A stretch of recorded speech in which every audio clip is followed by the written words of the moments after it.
Hello दोस्तों, MG books club में आपका स्वागत है। बुक्स की चैप्टर वाइज समझने के लिए चैनल को सब्सक्राइब जरूर करें। आज मैं बात करने वाला हूँ think and grow rich by Napoleon Hill के चैप्टर नंबर 6 के बारे में। चैप्टर 6 इमेजिनेशन, कल्पना, दौलतमंद बनने की ओर 5वां कदम इमेजिनेशन। ऑथर कहते हैं इमेजिनेशन वास्तविकता में एक कार्यशाला है जहाँ इंसान द्वारा बनाए गए सभी प्लान सही आकार में ढलते हैं।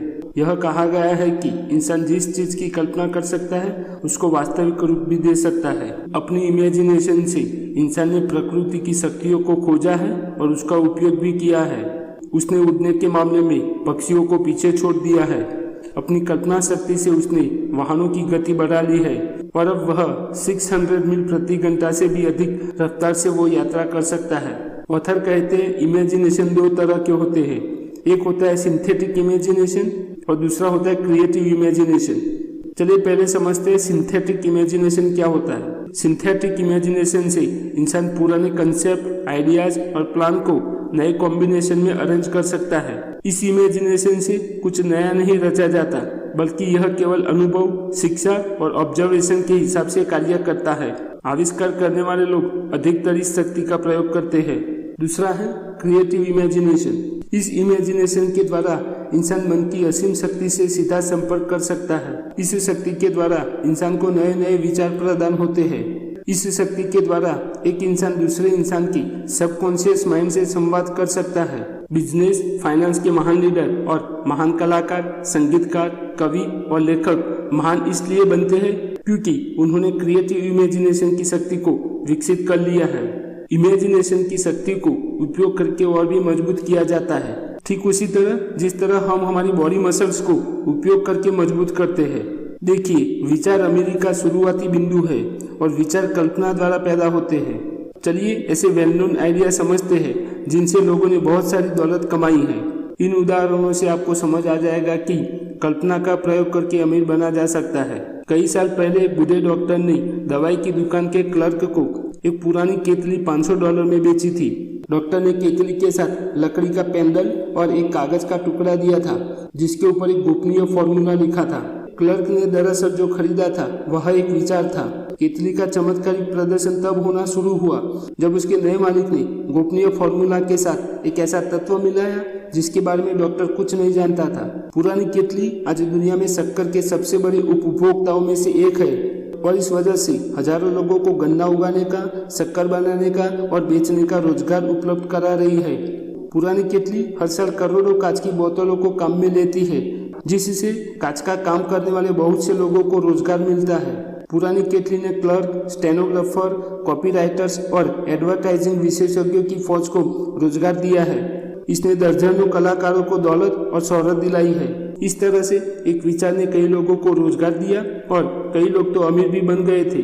चलिए एक और कहानी से समझते हैं कि कैसे हम हमारी कल्पना से सब कुछ हासिल कर सकते हैं जो हम चाहते हैं। यह कहानी हमारी पुरानी कहावत जहाँ चाह है वहाँ राह है उसको सिद्ध करती है। यह कहानी फ्रैंक डब्ल्यू गुंसालेस की है। जब गुंसालेस कॉलेज में पढ़ते थे तब उनको एजुकेशन सिस्टम में काफी दोस्त नजर आए थे।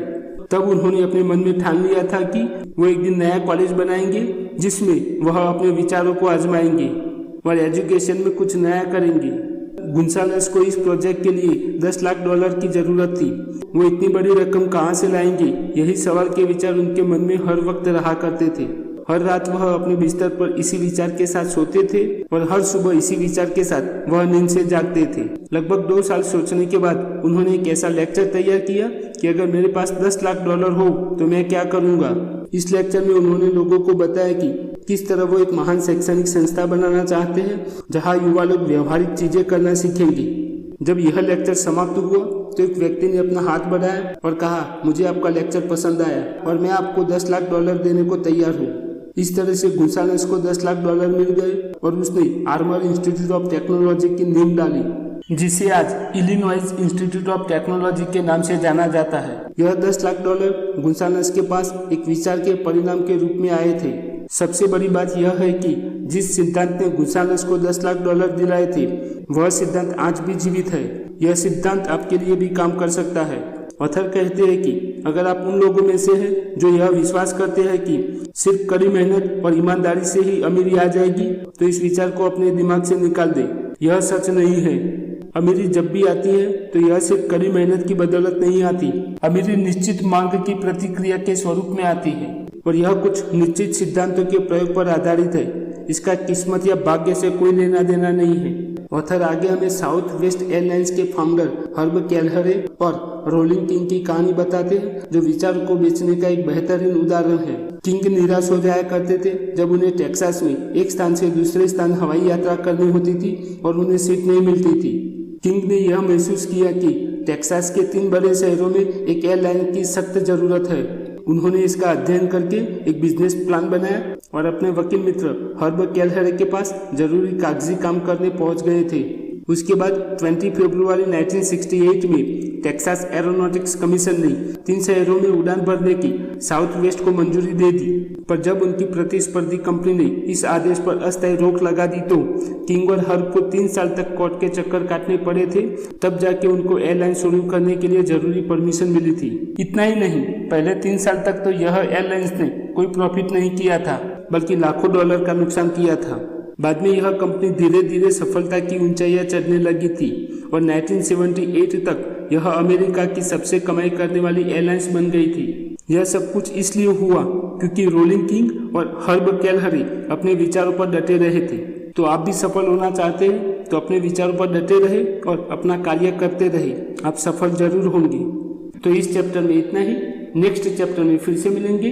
तब तक के लिए थैंक यू एंड गुड।